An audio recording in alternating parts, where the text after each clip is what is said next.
Bismillahirrahmanirrahim. Assalamualaikum warahmatullahi wabarakatuh. Innal hamdalillah nahmaduhu wa nasta'inuhu wa nastaghfiruhu wa nastahdihi wa natubu ilayhi wa na'udzu billahi min shururi anfusina wa sayyiati a'malina. Man yahdihillahu fala mudilla lahu wa man yudlil fala hadiya lahu. Asyhadu an la ilaha illallah wahdah la syarika lah wa asyhadu anna Muhammadan abduhu wa rasuluh sallallahu alaihi wa ala alihi wa sahbihi ajma'in wa man tabi'ahum bi ihsanin ila yaumiddin. Ya ayyuhalladzina amanu taqullaha haqqa tuqatih wa la tamutunna illa wa antum muslimun. Amma ba'd. Alhamdulillah, segala puji bagi Allah Subhanahu wa taala atas nikmat yang Allah berikan kepada kita, baik nikmat secara badaniah atau lahiriah yang Allah berikan kepada kita, maupun nikmat batiniah secara hati, secara qalbu. Allah memenuhi nikmatnya ke dalam hati kita, sehingga dengan nikmat ini menjadikan kita menjadi manusia seutuhnya, menjadikan kita menjadi manusia yang bersyukur kepada Allah Subhanahu wa taala. Ya, sampai Allah Subhanahu wa taala menyebutkan dalam satu hadis qudsi, ya ibadi kullukum dhal illa man hadaitu fastahduni ahdikum. Wahai hamba-hambaku, kalian ini sesat kecuali yang aku beri petunjuk. Oleh karena itu minta petunjuk kepadaku, aku tunjuki kalian.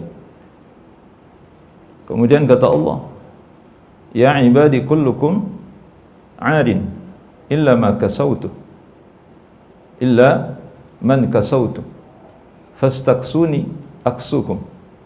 Wahai hamba-hambaku, kalian ini telanjang kecuali yang aku beri pakaian. Oleh karena itu minta pakaian kepadaku, aku beri kalian pakaian. Ya ibadi kullukum ja'i' illa ma at'amtu fastat'imuni at'imkum. Kata Allah Subhanahu wa taala, wahai hamba-hambaku, kalian ini lapar. Kalian ini lapar, haus dan lapar, kecuali yang aku beri makan. Oleh karena itu minta makanlah kepadaku, aku beri kalian makan. Ini bahasa ya, sangat vulgar ya bahasanya itu. Mungkin kita mengira ya Allah memberikan secara umum kepada kita, tapi tidak detil makan, minum. Ternyata Allah Subhanahu wa taala memberikan secara detil begitu. Jadi kita makan ini Allah yang memberikan. Minuman kita Allah yang memberikan. Pakaian ini Allah yang memberikan. Pekerjaan ini Allah yang memberikan. Kita bernafas ini Allah yang memberikan. Kita bisa beribadah kepada Allah ini Allah yang memberikan. Dengan nikmat hidayah yang Allah berikan ke dalam hati kita. Artinya, sebagai hamba, kita wajib memahami dan meyakini bahwa tanpa nikmat Allah, ya kita tidak bisa disebut apa-apa. Tanpa nikmat Allah, kita ini tidak bisa disebut apa-apa. Atau kalau Allah Subhanahu wa taala hanya memberikan satu sisi saja nikmat, pun kita tidak bisa disebut apa-apa. Ya, apalagi kalau nikmat yang hanya Allah berikan, misalnya apa yang menjadi kebutuhan bagi fisik kita.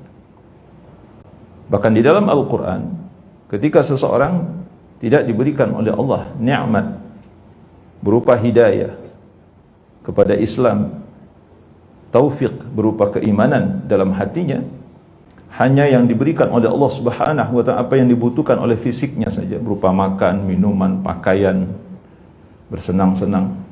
Ini Allah katakan keadaan mereka lebih hina, lebih rendah dibandingkan dengan hewan. Banyak sekali ayat Allah yang mengatakan itu.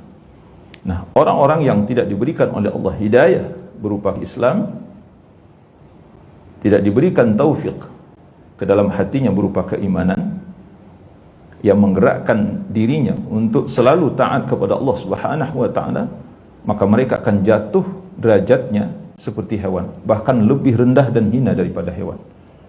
Ini Allah sebutkan di dalam Al-Quran, di antaranya surah Al-A'raf ayat 179. وَلَقَدْ ذَرَأْنَا لِجَهَنَّمَ كَثِيرًا مِنَ الْجِنِّ وَالْإِنسِ لَهُمْ قُلُوبٌ لَا يَفْقَهُونَ بِهَا وَلَهُمْ أَعْيُنٌ لَا يُبْصِرُونَ بِهَا وَلَهُمْ آذَانٌ لَا يَسْمَعُونَ بِهَا أُولَئِكَ كَالْأَنْعَامِ بَلْ هُمْ أَضَلُّ أُولَئِكَ هُمُ الْغَافِلُونَ.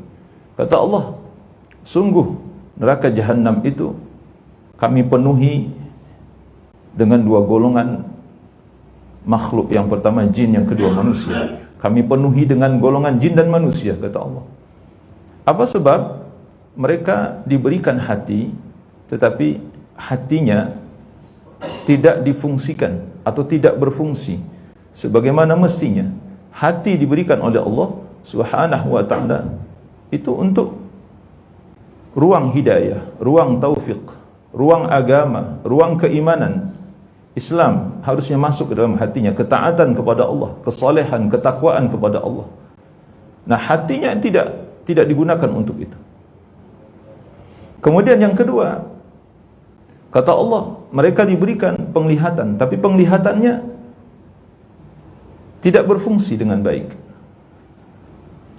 Penglihatan yang Allah berikan kepada manusia itu harusnya membantu hatinya, membantu hati untuk lebih baik, untuk lebih lurus, untuk lebih berbakti kepada Allah Subhanahu wa ta'ala. Tapi mata atau penglihatan yang diberikan oleh Allah itu tidak difungsikan sebagaimana mestinya. Ya, harusnya mata sebagai seorang mukmin, sebagai seorang muslim khususnya, itu bisa membedakan mana yang baik, mana yang buruk, mana yang benar, mana yang salah. Harusnya mata, ya. Mata kita diberikan oleh Allah Subhanahu wa ta'ala. Demikian pula dengan telinga, tidak berfungsi sebagaimana mestinya. Nah, ini kan levelnya kan level hewan itu sebenarnya. Jadi ketika hati tidak berfungsi, penglihatan tidak berfungsi, kemudian pendengaran tidak berfungsi, ini kan hewan sebenarnya. Jadi fungsinya itu hanya, kalau mata itu cuma buat lihat doang, melihat, dan dia tidak bisa membedakan mana yang baik, mana yang buruk yang dilihat. Matanya tidak bisa membedakan mana yang halal, mana yang haram. Telinganya tidak bisa membedakan mana yang baik, mana yang buruk. Ini kan telinga hewan yang seperti ini. Hati tidak bisa membedakan mana yang baik, mana yang buruk. Ini kan hatinya hati hewan seperti ini. Harusnya kalau hati manusia itu bisa membedakan mana yang benar, mana yang salah, mana yang baik, mana yang buruk. Ini hukum asalnya yang diberikan oleh Allah Subhanahu wa ta'ala. Itu sifatnya secara umum. Karena detailnya nanti Allah akan tuntun hati kita dengan wahyu dan sunnah dari Rasulullah SAW. Nah, ketika keadaan manusia seperti ini, maka kata Allah, ulaika kal an'am. Mereka ini tak ubahnya seperti binatang ternak atau hewan ternak. Kemudian balhum adall. Kata Allah Subhanahu wa ta'ala, bahkan keadaan mereka bisa lebih parah, lebih rendah, lebih hina dibandingkan dengan hewan ternak. Na'udzubillah min dzalik. Nah, inilah keadaan orang-orang yang tidak diberikan hidayah oleh Allah Subhanahu wa ta'ala. Oleh karena itu, beruntunglah kita termasuk orang-orang yang diberikan taufik hidayah oleh Allah Subhanahu wa ta'ala ke dalam Islam, sehingga hati kita berfungsi dengan baik, penglihatan kita berfungsi dengan benar, pendengaran kita menjalankan tugasnya sebagaimana mestinya. Alhamdulillah, qad aflaha man hudiya ilal Islam. Maka sungguh beruntunglah, kata Nabi, orang-orang yang telah diberi hidayah kepada Islam. Bapak Ibu rahmati Allah Subhanahu wa ta'ala, pada kesempatan ini dengan waktu yang secukupnya kita melanjutkan pembahasan dari kitab Syarah Aqidah Ahlussunnah wal Jamaah. Pembahasan kita adalah terkait dengan makna dua kalimat syahadat. Kita sudah membahas kalimat la ilaha illallah. Ini yang pertama, maknanya sudah kita bahas. Kesimpulannya adalah kalimat la ilaha illallah, kalau kita ingin sampai kepada makna, kita tidak bisa menterjemah dengan la ilaha illallah, la ma'buda illallah. Tidak cukup hanya di situ. La ilaha illallah diterjemahkan dengan la ma'buda illallah, itu disebutkan oleh para ulama, maknanya tidak sempurna. Bahkan ini menimbulkan kerancuan. Bahkan kalimat la ilaha illallah itu kalau diterjemahkan la ma'buda illallah begitu saja, ini nanti akan menyamakan Allah dengan sesembahan-sesembahan yang lainnya. Oleh karena itu kalimat la ilaha illallah itu diterjemahkan dengan la ma'buda bihaqqin illallah. Supaya apa? Supaya sempurna maknanya dan tidak ada celah sedikit pun untuk menyamakan Allah dengan Tuhan-Tuhan yang lain. Apa makna dari kalimat la ma'buda bihaqqin illallah? Tidak ada sesembahan, tidak ada yang berhak disembah bihaqqin dengan benar kecuali Allah.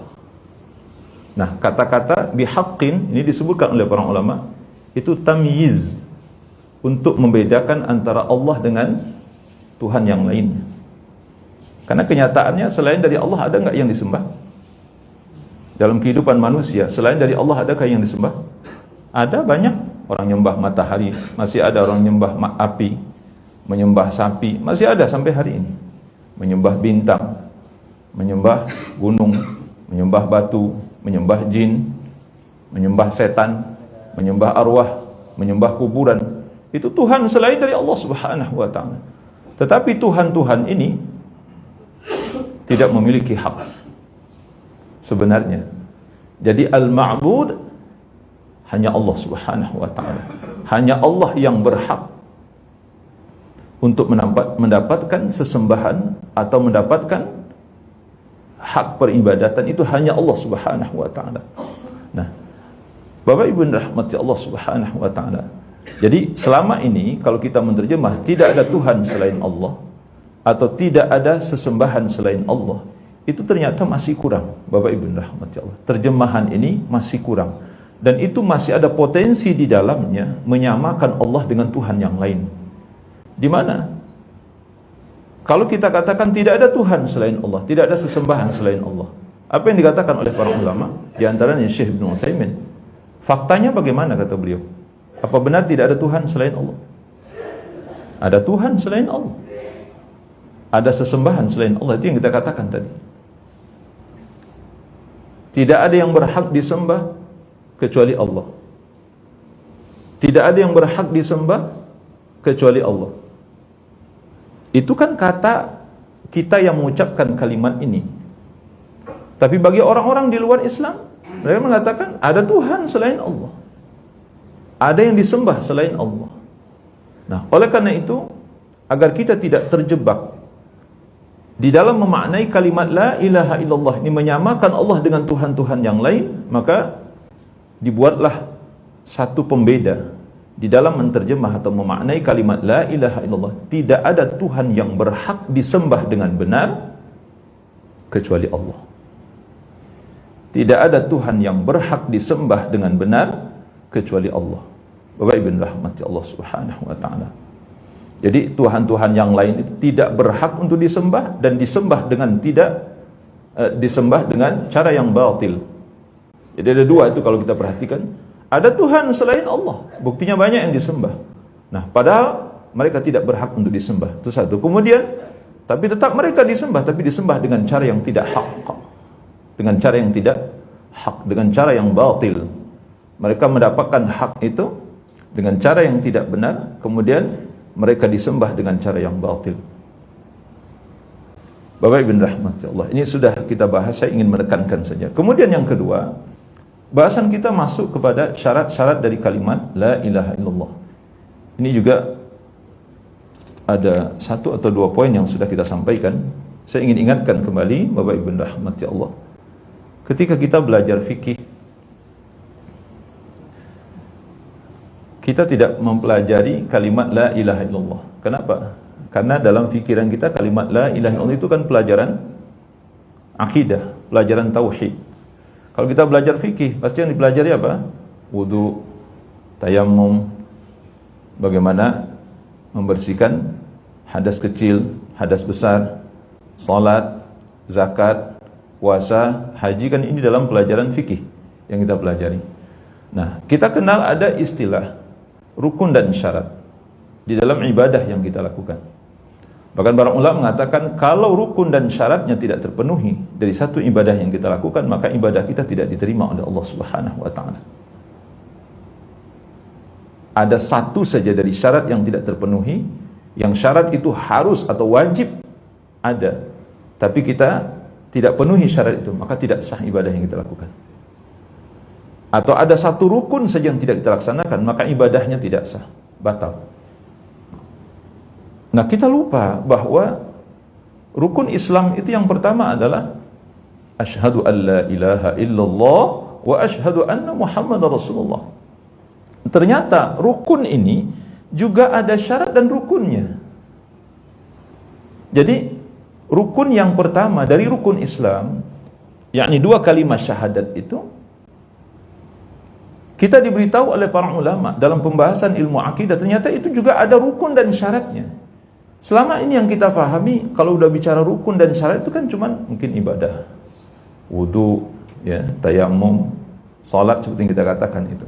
Sehingga nanti ada syarat dan rukun dari ibadah salat. Syaratnya itu harus bersuci terlebih dahulu, harus masuk waktu, menghadap kiblat, menutup aurat misalnya, seperti itu. Itu syarat. Kemudian apa rukunnya? Rukunnya harus takbiratul ihram, membaca Al-Fatihah, harus tumakninah, rukuk yang benar, ya. Kemudian ada rukuknya, ada i'tidalnya. Ini rukun seluruhnya. Ada duduk tahiyat akhir. Ini seluruhnya rukun. Kalau rukun ini tertinggalkan, maka ibadah salat kita tidak sah. Tidak diragukan lagi. Bapak dan Ibu rahmati Allah Subhanahu wa taala. Nah, di dalam kalimat asyhadu an la ilaha illallah wa asyhadu anna Muhammadar Rasulullah, itu disebutkan oleh para ulama ada rukun dan syaratnya.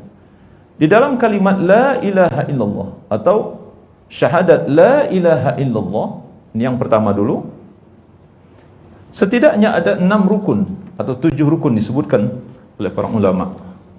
Yang pertama, apa yang disebut dengan al-ilm. Al-ilmu menafikan al-jahlu. Al-ilmu menafikan al-jahlu. Apa maksudnya itu?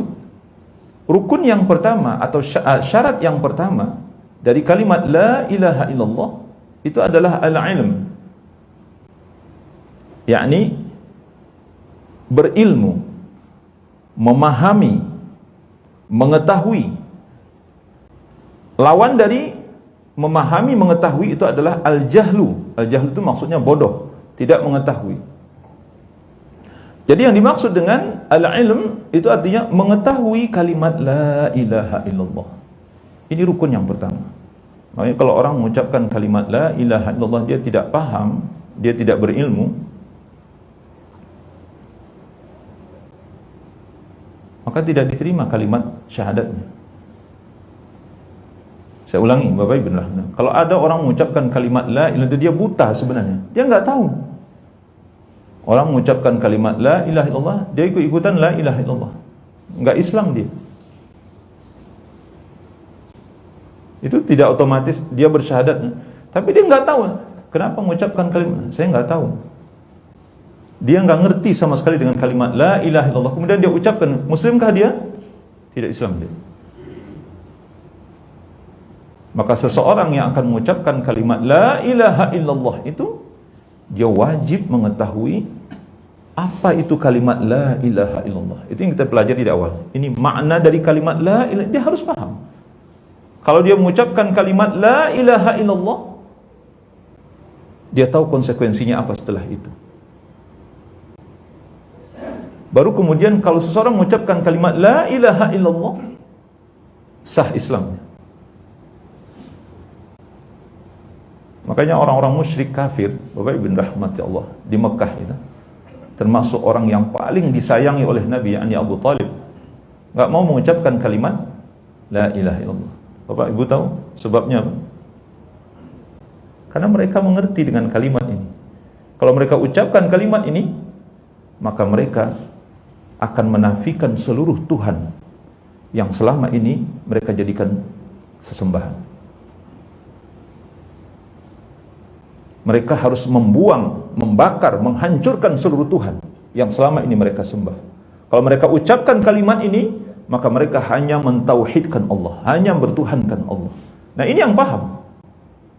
Ini yang berilmu. Makanya orang musyrik itu, Pak, orang-orang kafir, mereka kan asli Arab ya. Apa yang disampaikan oleh Nabi SAW seluruhnya dalam bahasa Arab. Dan mereka sangat paham. Ayat Al-Quran yang diturunkan oleh Allah, itu orang Arab itu paham seluruhnya. Abu Jahal paham, Abu Lahab sangat paham. Seluruh orang-orang musyrik itu paham banget. Makanya seperti Umar bin Khattab radhiyallahu an, itu salah satu yang membuat hidayah masuk ke dalam hatinya karena mendengarkan bacaan Rasulullah SAW. Silahkan antum nanti baca surah Al-Haqqah, kalau anda nggak salah itu surah Al-Haqqah, di akhir-akhir baca tafsirnya, apa yang dijelaskan oleh Imam Ibnu Katsir rahimahullahu ta'ala. Jadi Umar bin Khattab jauh sebelum dia mendengarkan bacaan Ibnul Arrad, ketika dia mendatangi rumah adiknya Umar bin Khattab radhiyallahu an, kan setelah dia mendatangi rumah adiknya, dia minta, di mana Muhammad sekarang? Setelah itu kita mengira kan dia dapat hidayah setelah mendengarkan bacaan surah Taha yang dibacakan oleh Ibnul Arrad. Itu bukan adiknya Umar yang baca ya. Selama ini yang kita dengarkan adik Umar yang baca gitu. Bukan adiknya. Itu Ibnul Arrad, seorang qari yang diminta oleh Nabi untuk membacakan, siapa yang baru masuk Islam itu dibacakan oleh sahabat yang bernama Ibnul Arrad rahimahullah radhiyallahu an. Nah, jauh sebelum itu sebenarnya Umar radhiyallahu an itu sudah ada bibit-bibit hidayah dalam hatinya karena dia suka mendengarkan bacaan Rasulullah sallallahu alaihi wasallam. Jadi Rasulullah berada dalam Ka'bah, dia di luar Ka'bah, di luar dinding Ka'bah itu. Silakan antum baca sejarah Umar radhiyallahu an. Proses dia dapat hidayah dari Allah itu. Itu menunjukkan dia sangat paham apa yang dibaca oleh Rasulullah sallallahu alaihi wasallam dari ayat-ayat itu. Nah, apalagi dengan kalimat la ilaha illallah, mereka sangat paham. Makanya Abu Talib sampai dia mati tidak mengucapkan kalimat la ilaha illallah. Kenapa? Karena dia paham betul dengan kalimat ini. Kalau saya ucapkan kalimat ini, maka saya dan anak cucu keturunan saya tidak akan lagi dihormati oleh orang-orang yang datang belakangan nanti. Jadi gengsi gitu. Tapi memang itulah hidayah ya. Allah tidak beri hidayah kepada Abu Talib sampai mati tidak mengucapkan kalimat la ilaha illallah. Padahal Rasulullah SAW sampai ketika pamannya akan mati itu, wahai pamanku, ucapkan la ilaha illallah, maka engkau akan masuk surga. Tetapi bisikan Abu Jahal dan dedengkot-dedengkot kafir lainnya ya, disebutkan di dalam sirah itu, di sebelahnya Rasulullah, di sebelahnya Abu Jahal. Pokoknya kalau Rasulullah ada di sebenarnya nanti di sebelahnya ada Abu Jahal atau yang lainnya, mempengaruhi Abu Talib supaya tidak mengucapkan kalimat la ilaha illallah. Nah, ikhwan fiddin. Jadi Allah katakan dalam surah Muhammad ayat 9, fa'lam annahu la ilaha illallah. Fa'lam annahu la ilaha illallah. Maka ketahuilah olehmu annahu, sesungguhnya tidak ada ilah yang hak untuk diibadahi dengan benar kecuali Allah. Jadi kita disuruh untuk mengilmui. Makanya setiap orang mau masuk Islam, Bapak Ibu rahimahullah, itu harus diajari dulu, kasih pengertian dia. Kamu ngerti nggak kalimat la ilaha illallah ini? Kalau dia nggak paham, ajari dulu Pak sebelum dia mengucapkan dua kalimat syahadat. Tidak ujuk-ujuk langsung mengucapkan kalimat la ilaha illallah. Jangan begitu. Kalau orang Arab, dia paham dengan kalimat itu, maka tidak perlu dituntun, tidak perlu diberi pengertian. Mereka paham banget dengan kalimat la ilaha illallah itu. Kalau kita kan bukan orang Arab, buta dengan bahasa Arab dan enggak mengerti tentang makna itu. Bapak Ibu rahmati Allah Subhanahu wa taala. Maka Allah Subhanahu wa taala perintahkan kepada kita, ketahuilah, pelajarilah, pahamilah bahwa tidak ada Tuhan yang berhak diibadahi dengan benar kecuali Allah Subhanahu wa taala. Dalam surah Az-Zukhruf ayat 86 Allah taala berfirman, illa man syahida bil haqq wa hum ya'lamun, melainkan mereka yang mengakui kebenaran sedangkan mereka adalah orang-orang yang mengetahui.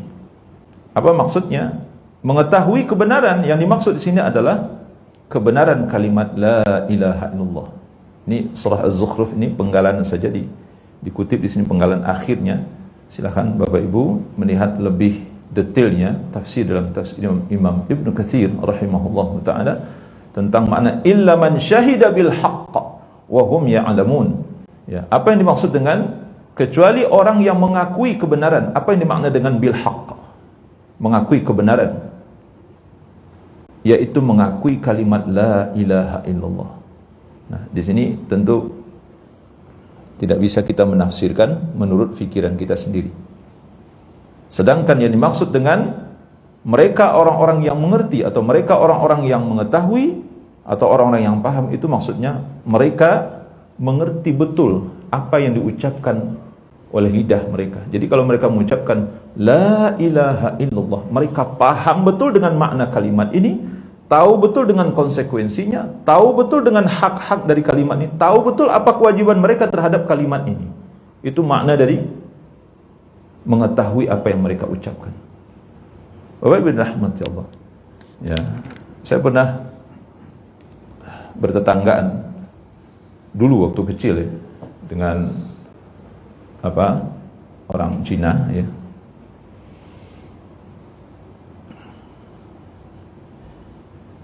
Dia ini cukup akrabnya, sangat akrab.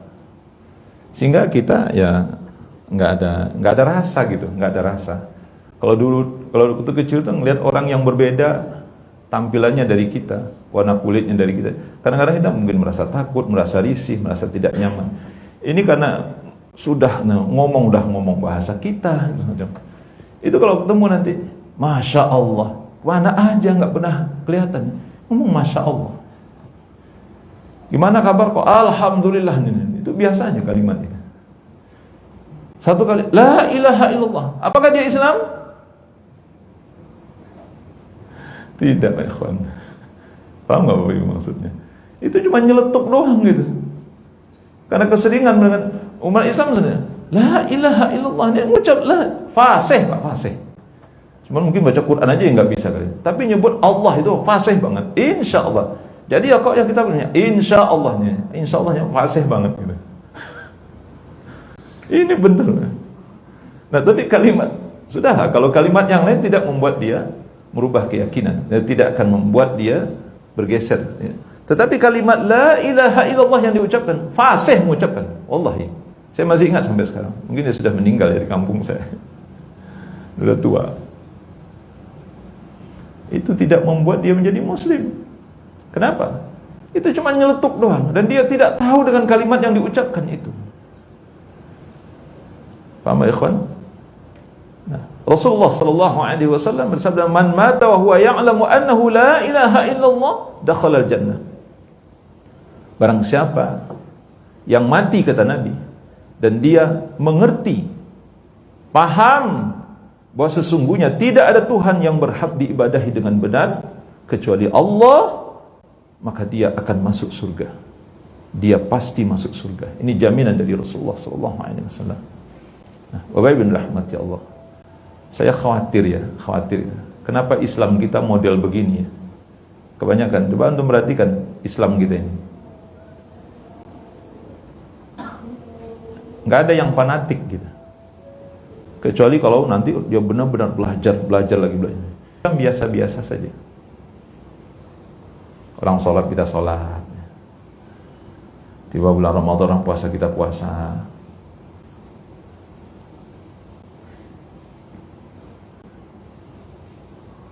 Nanti ada hal-hal yang melanggar, kita ikut melakukan juga. Ya intinya tidak menjadi muslim yang fanatik.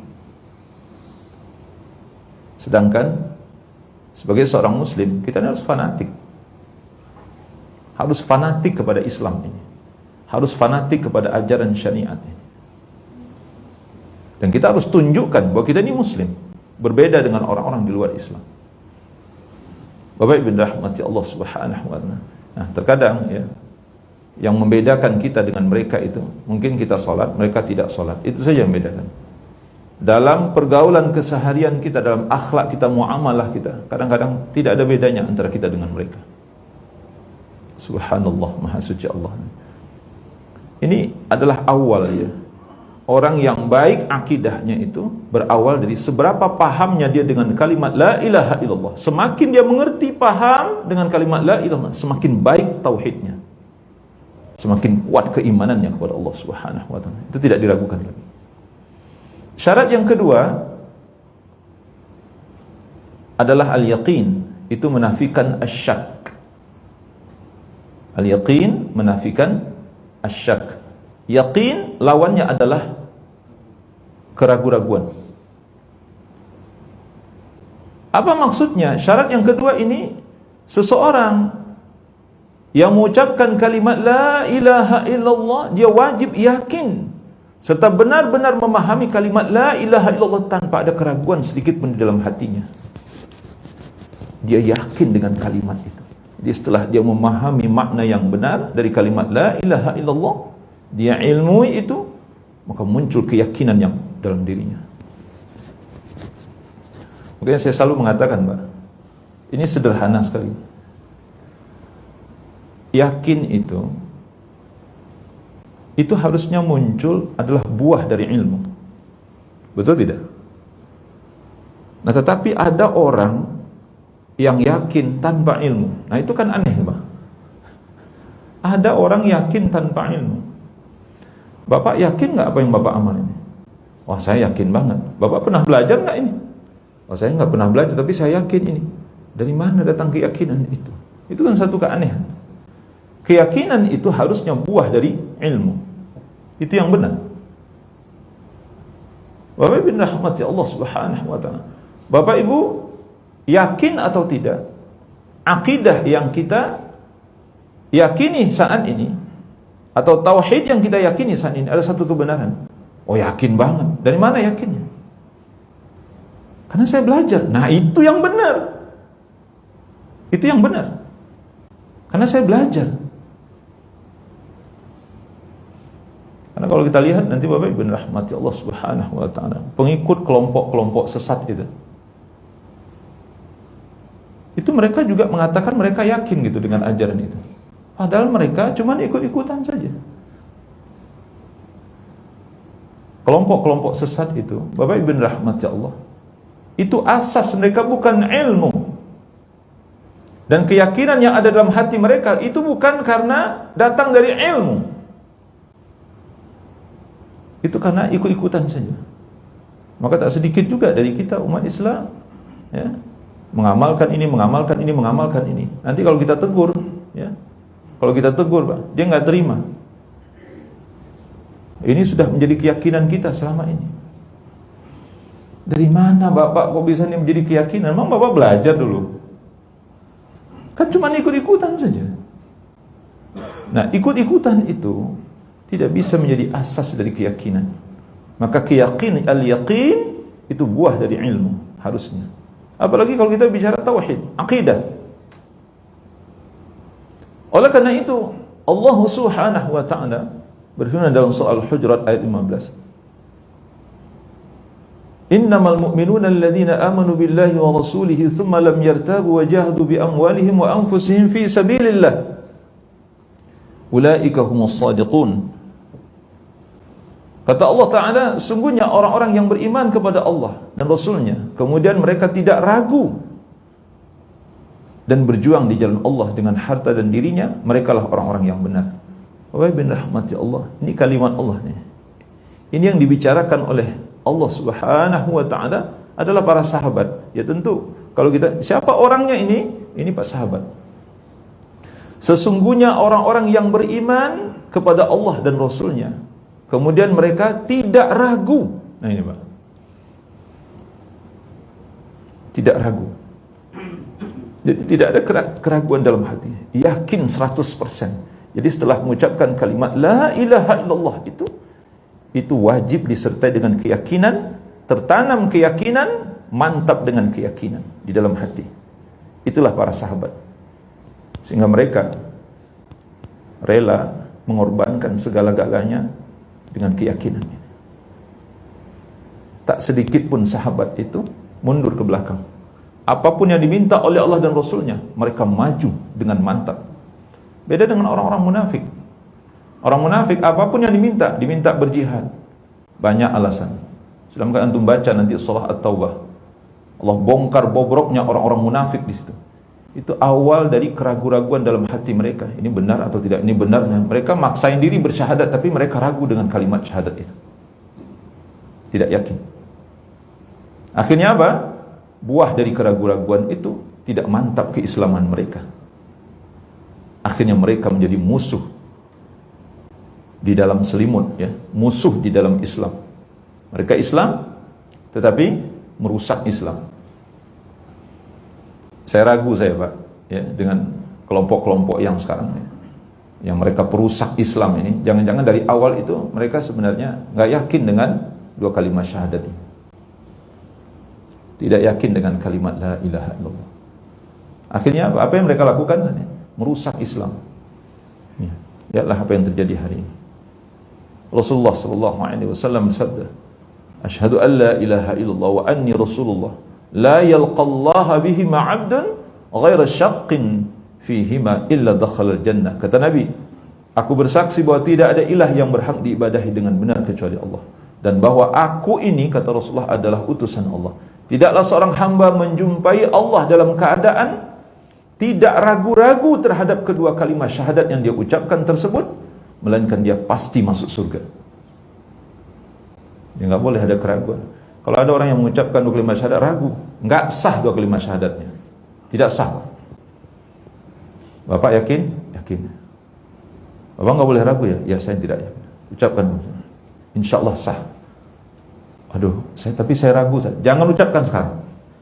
Jangan masuk Islam sekarang. Sampai Bapak benar-benar yakin dengan kalimat ini. Kalau Bapak mengucapkan tapi Bapak ragu-ragu, tidak sah Islam Bapak. Pastikan itu. Makanya kalau ada teman mau masuk Islam, Pak, itu Ustadz harus benar membimbingnya. Ditanya hal-hal ini, syarat-syarat ini tanya sama dia. Bapak ngerti nggak? Bapak yakin nggak? Kalau masih ragu, jangan syahadat dulu. Pastikan Bapak yakin. Karena ragu-ragu dengan kalimat ini tidak sah untuk masuk Islam. Dan ini besar efeknya nanti kalau dalam Islam. Kata Nabi, idhab bina'lai, berkata kepada Abu Hurairah, hataini faman laqita min wara'i hadzal ha'it yashhadu an la ilaha illallah mustayqinan biha qalbu fabashshirhu bil jannah. Kata Nabi SAW, wahai Abu Hurairah, pergilah engkau dengan kedua sendalku ini.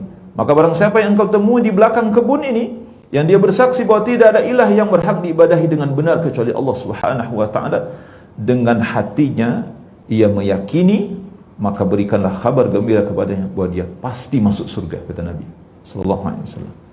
Wa bin rahmati Allah Subhanahu wa taala. Ini yang bisa kita jelaskan pada siang ini. Jadi dua syarat dulu, Bapak Ibu rahmati Allah. Saya lupa sebenarnya apa ini sudah kita jelaskan sebelum atau tidak. Tapi kalaupun pengulangan tidak ada masalah, saya kira. Insya Allah ini akan memantapkan di dalam hati kita. Inilah makna syarat dari kalimat la ilaha illallah. Kalau ini tidak ada, Bapak Ibu rahmati Allah, dalam hati, atau kita ini Islam apa namanya, Pak? Islam keturunan. Kita jujur, Pak, ya. Saya ini Islam keturunan. Saya nggak tahu Bapak ada yang mu'alaf? Ada yang Bapak berasal dari Nasrani sebelumnya atau dari luar Islam? Rata-rata kita ini adalah Islam keturunan gitu. Nah, kita ini Bapak Ibu rahmati Allah tidak dituntut bersyahadat seperti seorang mu'alaf, tidak. Tetapi kita dituntut untuk mengucapkan dua kalimat syahadat, khususnya ketika kita sedang salat itu harus disertai dengan apa? Dengan ilm, dengan al-yaqin dalam hati kita. Ini yang kita pelajari dulu, Pak. Masih ada 5 syarat lagi yang belum kita jelaskan insyaallah pada pertemuan yang akan datang. Oleh karena itu, kalau ini benar-benar kita terapkan di dalam kalimat la ilaha illallah yang kita ucapkan, Bapak Ibu rahmati Allah, saya tidak menjamin, Allah dan Rasulnya yang menjamin. Akidah kan benar, Pak. Akidah kita insyaallah benar, insyaallah. Tapi kalau mohon maaf, Bapak Ibu nggak pernah belajar kalimat la ilaha illallah, nggak ngerti dengan kalimat la ilaha illallah. Oh, saya tahu Ustaz, la ilaha illallah tidak ada Tuhan selain Allah. Kalau cuman itu yang Bapak Ibu ketahui, sebenarnya Bapak Ibu belum tahu sebenarnya. Belum paham sebenarnya. Kalau Bapak Ibu tahunya la ilaha illallah itu tidak ada Tuhan selain Allah, saya katakan Bapak Ibu, berarti Bapak Ibu belum belajar kalimat la ilaha illallah. Harus belajar lebih dalam lagi. Bagaimana memunculkan keyakinan di dalam hati kalau kita nggak punya pengetahuan? Allah Ta'ala a'lam. Ini bahasan kita pada siang ini, semoga bermanfaat insyaallah. Dan pesan terakhir yang ingin saya sampaikan, jangan lupa Bapak Ibu, sekarang kita bulan Muharram. Saya ingatkan kata Nabi SAW, afdhalus siyami ba'da Ramadan syahrullahil Muharram. Puasa yang paling utama setelah puasa Ramadan adalah berpuasa pada bulan Muharram, bulan Allah, yakni bulan Muharram. Kata Imam Nawawi rahimahullahu ta'ala, hadis ini menjelaskan kepada kita disunnahkan untuk memperbanyak puasa sunnah di bulan Muharram, khususnya berpuasa pada tanggal 9, tanggal 10. Ini puasa khusus. Tapi puasa dari tanggal 1 dan tanggal-tanggal lainnya secara umum ini dianjurkan, Bapak Ibu rahmati Allah, dianjurkan memperbanyak puasa di bulan Muharram ini, tanpa menentukan tanggalnya, pokok perbanyak puasa. Tapi kalau Bapak Ibu sudah puasa Daud, saya sering mengatakan ini sudah puasa Daud, Bapak Ibu jangan rubah ritmenya, kecuali nanti mengambil hari tanggal 10-nya kalau tidak bertepatan dengan ritme puasa Daud, Bapak Ibu rahmati Allah. Nanti ada penjelasan itu oleh para ulama, di antaranya Imam Ibn Hazm rahimahullah ta'ala. Tapi kalau Bapak Ibu tidak puasa Daud, maka perbanyak puasa. Perbanyak puasa ini luar biasa, Pak, saya katakan. Dan kalau seandainya Bapak Ibu tidak sempat juga berpuasa atau tidak kuat berpuasa banyak, jangan lewatkan puasa Asyura. Kata Nabi, siyamu yaumi Asyura ahtasibu 'ala Allahi ayukaffira sanata allati qablaha. Kata Nabi SAW, puasa hari Asyura Allah akan mengampuni dosa 1 tahun yang lampau. Allahu Akbar. Saya sekedar mengingatkan saja, Pak. Bapak cari ibadah yang Nabi sebutkan hanya 1 kali kita beribadah, dosa setahun dihapuskan. Tidak ada, Pak, kecuali puasa Asyura. Ada yang lebih dahsyat dari itu, puasa Arafah. Hanya 2 puasa itu saja, Pak. Selebihnya tidak ada puasa seperti ini, Pak. Ini puasa khusus. Makanya kalau antum tidak lakukan, antum akan rugi. Anda katakan antum rugi. Artinya kita harus menunggu 1 tahun lagi. Itu pun belum tentu umur kita panjang. Kalaupun kita ketemu dengan Asyura tahun yang akan datang, belum tentu kita sehat. Belum tentu juga kita mukim. Jangan-jangan kita safar atau sibuk segala macam. Akhirnya nggak puasa juga. Subhanallah. Jadi kalau kita diberikan kesempatan oleh Allah pada tahun ini, maka jangan lewatkan sekurang-kurangnya puasa Asyura. Afdal kalau kita menyertakan tanggal 9 dan 10. Bahkan Imam Ahmad bin Hanbal mengatakan lebih afdal lagi kalau menyertakan tanggal 11. Kenapa? Karena untuk menghilangkan keraguan-raguan. Jadi kalau antum masih ragu ini tanggal 10 tanggal berapa misalnya, maka kata beliau afdal kalau seandainya dipuasakan tanggal 9, tanggal 10, tanggal 11. Itu hilang keraguan-raguan. Itu kata Imam Ahmad sebagaimana dikutip oleh Imam Ibnu Qudamah rahimahumullah jami'an. Ini yang bisa Anda sampaikan, mudah-mudahan bermanfaat insyaallah ya. Waktu kita pendek sekali. Insyaallah pada pertemuan yang akan datang kita sambung syarat yang ketiga ya, dari 7 syarat yang disebutkan di sini. Semoga bermanfaat. Allah manfa'na bima 'allamtana wa 'allimna ma yanfa'una wa zidna 'ilman. Allahumma inna nas'aluka 'ilman nafi'an wa na'udzubika min 'ilmin la yanfa'. Allahumma inna na'udzu bika min 'ilmin la yanfa' wa min qalbin la yakhsha' wa min nafsin la tashba' wa min da'watin la yustajabu laha. Wa sallallahu wa sallama wa baraka ala nabiyyina Muhammad wa ala alihi washabbihi wa sallama tasliman katsira. Subhanakallahumma wa bihamdika asyhadu an la ilaha illa anta astaghfiruka wa atubu ilaik. Assalamualaikum warahmatullahi wabarakatuh.